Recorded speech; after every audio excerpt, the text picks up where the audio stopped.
നമസ്കാരം, സിറ്റി ന്യൂസിലേക്ക് സ്വാഗതം. കണ്ണൂർ കോർപ്പറേഷൻ ഓഫീസിൽ വിജിലൻസ് റെയ്ഡ്. ചേലോറ മാലിന്യ സംസ്കരണ പ്ലാന്റുമായി ബന്ധപ്പെട്ട പരാതിയിലാണ് പരിശോധന. മാലിന്യ നീക്കത്തിന് കരാറെടുത്ത കമ്പനിക്ക് അനധികൃതമായി പണം നൽകിയെന്നായിരുന്നു പരാതി. വിജിലൻസ് കണ്ണൂർ, കോഴിക്കോട് യൂണിറ്റുകളാണ് പരിശോധന നടത്തിയത്.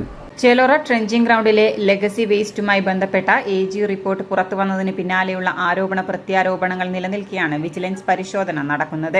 ഇന്ന് കാലത്ത് 11 മണിയോടെയാണ് വിജിലൻസ് CI സുനിൽകുമാറിന്റെ നേതൃത്വത്തിൽ കണ്ണൂർ യൂണിറ്റ് പരിശോധന ആരംഭിച്ചത്. വിജിലൻസ് സാമ്പത്തിക വിഭാഗവും പരിശോധന നടത്തുന്നുണ്ട്.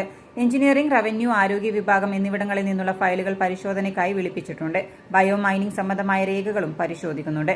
ചേലോറ ട്രെഞ്ചിംഗ് ഗ്രൗണ്ടിൽ നിന്നും 73,502 ക്യൂബിക് മീറ്റർ ഖരമാലിന്യം നീക്കം ചെയ്യാൻ കരാർ കമ്പനിക്ക് കോർപ്പറേഷൻ നൽകിയത് 3 ബില്ലുകളിലായി 2.63 കോടി രൂപയാണ്. എന്നാൽ കോഴിക്കോട് NITയുടെ പരിശോധനയിൽ 24,042 ക്യൂബിക് മീറ്റർ മാലിന്യമേ നീക്കിയിട്ടുള്ളൂവെന്ന് കണ്ടെത്തിയിട്ടുണ്ട്.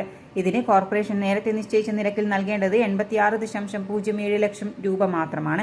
എന്നാൽ 1.77 കോടി രൂപ അധികം നൽകിയതായാണ് കണ്ടെത്തിയിട്ടുള്ളത്. കോർപ്പറേഷൻ കൌൺസിൽ യോഗത്തിൽ വികസന സ്ഥിരം സമിതി ചെയർമാൻ അടക്കം ചേലോറയിൽ നടന്നത് വൻ അഴിമതിയാണെന്ന ആരോപണം ഉന്നയിച്ചിരുന്നു. വിഷയം ഒരു തവണ യോഗത്തിൽ അജണ്ടയായി ഉൾപ്പെടുത്തിയെങ്കിലും അടുത്ത തവണ ചർച്ച ചെയ്യാമെന്ന് പറഞ്ഞ് മാറ്റിവെക്കുകയായിരുന്നു. അടുത്ത കൌൺസിലിലും വിഷയം അജണ്ടയിൽ ഉൾപ്പെടുത്താത്തതിനെ തുടർന്ന് പ്രതിപക്ഷം നടുത്തളത്തിലിറങ്ങി കൌൺസിൽ ബഹിഷ്കരിച്ചിരുന്നു. City news, Kannur.